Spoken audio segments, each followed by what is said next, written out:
19 ans de prison supplémentaire pour Alexeï Navalny. Le principal opposant au Kremlin a été condamné cette fois pour extrémisme. Kiev affirme avoir endommagé un navire dans le port de Novorossiysk. C'est la première attaque du genre dans ce terminal pétrolier situé en mer Noire. Les putschistes de Niamey dénoncent des accords de coopération avec Paris, limogent 4 ambassadeurs et menacent de riposter en cas d'agression.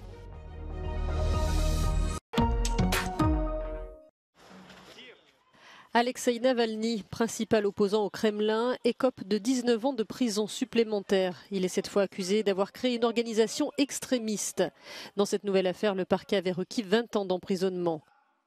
Les audiences se sont déroulées dans la colonie pénitentiaire où le militant est détenu depuis juin 2022, suite à une précédente condamnation à 9 ans de prison pour fraude. Opposant de longue date à Vladimir Poutine, Alexeï Navalny a vu son sort encore s'aggraver devant la justice depuis le début de la guerre en Ukraine. Cette vidéo émane des services de sécurité ukrainiens qui affirment avoir endommagé dans une frappe un navire russe dans le port de Novorossiysk, un drone qui contenait plus de 450 kg d'explosifs. À bord du navire, toujours selon les Ukrainiens, 100 membres d'équipage. Sur les réseaux sociaux, des images encore non vérifiées semblent montrer le navire pris en charge par un remorqueur. Le ministre russe de la Défense a reconnu l'attaque en affirmant toutefois que les drones avaient été interceptés. Cette attaque est la première du genre dans ce grand port pétrolier situé en mer Noire, un lieu qui n'a pas été choisi au hasard puisqu'il est un point essentiel à l'exportation du pétrole, notamment vers le Kazakhstan. Si elle était confirmée, l'attaque serait d'une ampleur similaire à celle qui a coulé le croiseur lance-missiles russe Moskva en avril 2022. Il avait été touché par 2 missiles antinavires. Troisième jour de la visite papale à Lisbonne ce vendredi. Le souverain pontife s'est rendu à Serafina, un quartier défavorisé de la capitale. Là-bas, des associations catholiques tentent de limiter les problèmes liés aux drogues et à la criminalité. L'occasion pour le pape également de s'entretenir avec des participants en tête-à-tête pour des séances confession en plein air. Parmi les pèlerins, quelques réfugiés ukrainiens, comme Olena, venue chercher du soutien auprès du pape François. We know that Pope is with us and he supports us and he prays for us. So and we feel that. We feel that support and we feel the prayers and thank him for that. Really big thanks. And it would be great for him to mention Ukraine in between or like in front of millions of people. La journée de samedi sera marquée par la visite du lieu de pèlerinage à Fatima, avant la grande messe en plein air célébrée dimanche qui viendra clore ces journées mondiales de la jeunesse.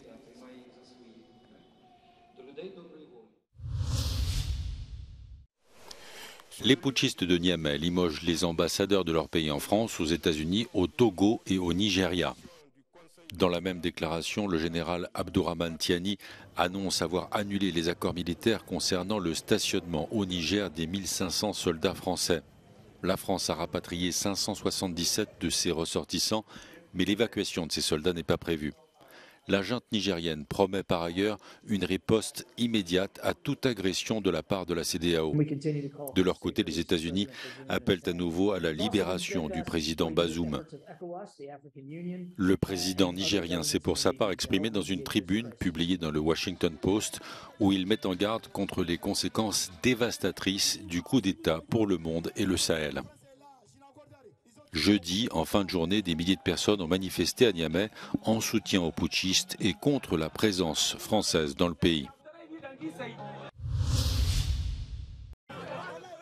Les drapeaux russes brandis devant l'ambassade de France au Niger témoignent de la volonté d'instaurer un nouveau régime.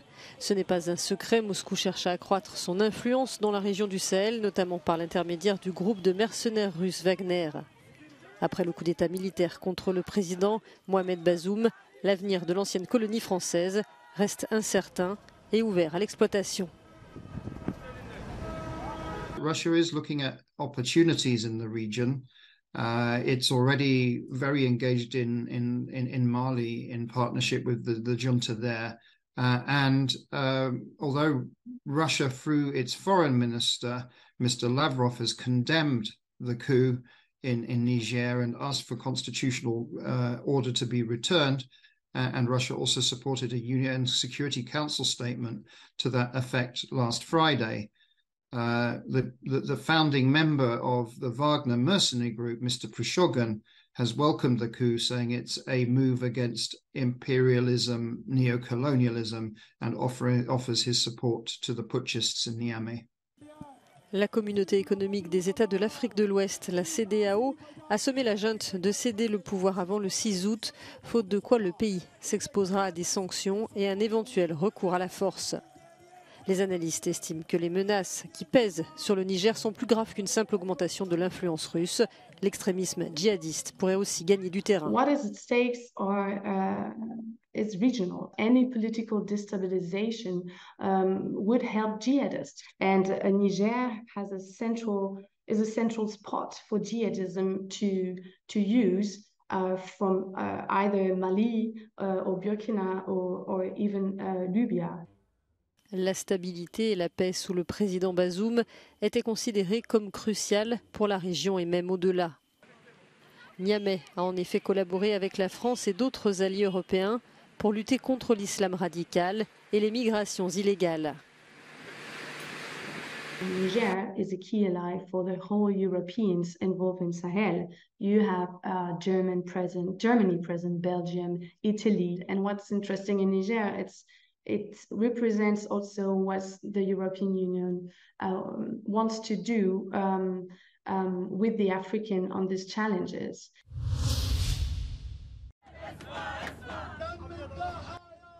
Il marche pour marquer les 3 ans de l'explosion au port de Beyrouth, un drame qui a tué 220 personnes et fait 6500 blessés.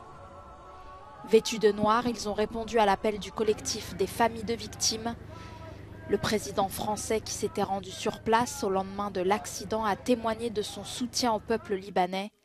Le Liban n'est pas seul, vous pouvez compter sur la France, a écrit Emmanuel Macron sur sa page Twitter. 3 ans après, cet accident reste encore dans toutes les têtes. La déflagration avait été provoquée par un incendie dans un entrepôt où étaient stockées sans précaution des tonnes de nitrate d'ammonium.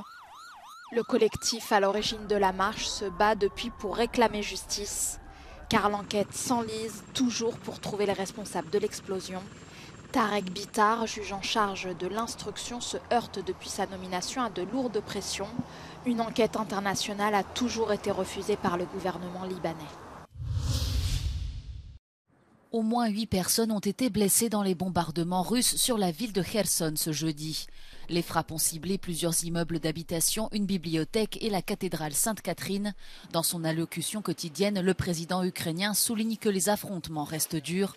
Il a également évoqué les abus de certains hauts responsables militaires. Були сьогодні доповіді керівника Служби безпеки Малюка та міністра внутрішніх справ Климента.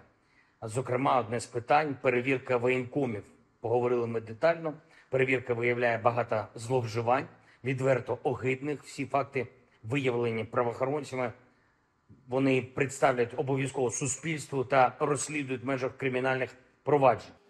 Dans toute l'Ukraine, une organisation à but non lucratif vient en aide aux personnes gravement brûlées par les bombardements russes, en leur proposant des traitements et un suivi gratuit.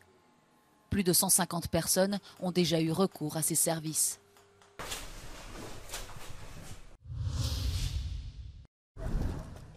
La Pologne et la Lituanie s'inquiètent de la montée des tensions sur leurs frontières orientales. Ce mardi, 2 hélicoptères bélarusses ont pénétré sur quelques kilomètres à basse altitude à l'intérieur de l'espace aérien polonais. Varsovie annonce un renforcement de ses capacités de surveillance dans la zone. Rosja i Białoruś zresztą zwiększają napór na granicę, zwiększają liczbę swoich prowokacji, żeby zdestabilizować, żeby zasiać ferment, chaos, niepewność i jednocześnie pokazać słabość wschodniej flanki NATO wszystkim naszym partnerom w NATO. Wagner kovotojai šiandien yra Baltarusijoje. Tai yra visiems akivaizdu. Akivaizdu ir tai, kad Wagner kovotojų skaičius Baltarusijoje nėra baigtinis. Net tuo atveju, jeigu jie nesimtų jokių konkrečių veiksnių, jau vien jų buvimas šitoje vietoje yra saugumo bloginimas ir įtampos didinimas. Ir todėl turime į tai tinkamai reaguoti. Mateusz Morawiecki et Gitanas Nausėda se sont exprimés à Suwałki, le village polonais qui donne le nom au corridor entre Kaliningrad et le Bélarus, celui qui sépare les États baltes de la Pologne. C'est l'une des principales lignes de tension entre l'OTAN et l'espace post-soviétique. Des affrontements entre partisans et opposants du gouvernement érythréen ont eu lieu ce jeudi dans la banlieue de Stockholm à l'occasion du festival culturel Érythrée-Scandinavie. Une centaine de personnes ayant pris part aux heurts ont été arrêtées, 52 autres ont été blessées, dont une quinzaine transportées à l'hôpital. Organisé depuis plusieurs années dans la capitale suédoise, ce festival culturel est critiqué pour sa présentation positive et pour ses liens avec le régime d'Isaias Afwerki, considéré comme un dictateur par ses critiques.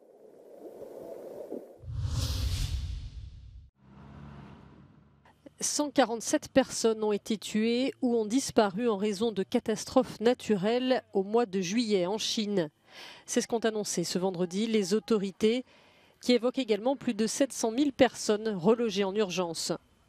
Le pays a été touché ces derniers jours notamment par des pluies d'une ampleur historique dans la région de Pékin.